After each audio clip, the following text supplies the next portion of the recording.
కొనసాగుతున్నాయి. స్థానిక పోరులో పైచేయి సాధించేందుకు బాకీ డోకా కార్డుల అంశాన్ని తెరమీదకు తెచ్చి ప్రజల్లోకి వెళ్తున్నారు. కాంగ్రెస్ బీఆర్ఎస్ పార్టీలు ఏమాత్రం తగ్గకుండా స్థానిక సమరానికి సై అంటున్నారు. తమ అభ్యర్థులను ఎన్నికలకు సిద్ధం చేసుకుంటూనే బాకీ డోకా కార్డులతో ప్రజల్లోకి వెళ్తూ విస్తృత ప్రచారం మొదలు పెడుతున్నారు.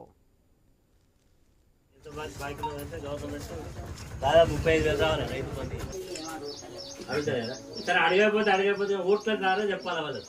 ఎప్పుడైనా రేపు ఎప్పుడైనా మున్సిపాలిటీ ఎలక్షన్ ఇంకో 6 నెలలకు 3 నెలలకు పెడతారు. పెట్టినప్పుడు మాత్రం ఇక వాళ్ళకి ఓట్లతోటే చెప్పాలి. ఇవన్నీ అడుగు ఉన్నదా వ్యవసాయం ఉన్నదా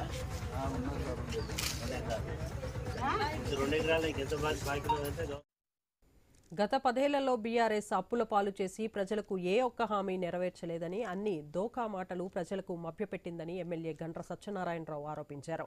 ఎన్నో హామీలు ఇచ్చి ప్రజలను మభ్యపెట్టి పూర్తిగా డోకా చేశారని దుయ్యబట్టారు.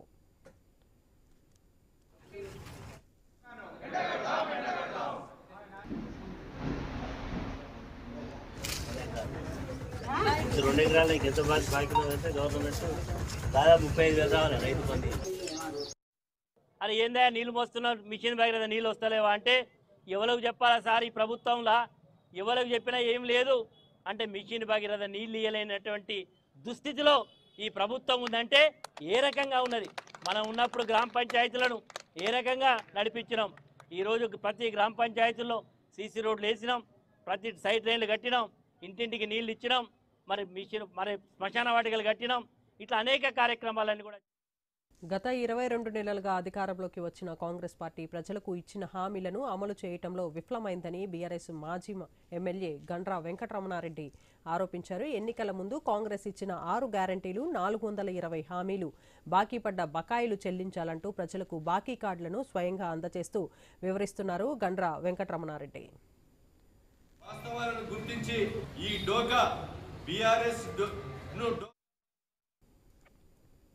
ఖండించవలసిన అవసరం ఉన్నది. ఈ బీఆర్ఎస్ డోకా కార్డును కూడా మేము రిలీజ్ చేస్తున్నాం. కరపత్రాలు కొట్టి మేము కూడా వాస్తవాలను ప్రతి ఇంటికి కాంగ్రెస్ పార్టీ కార్యకర్తల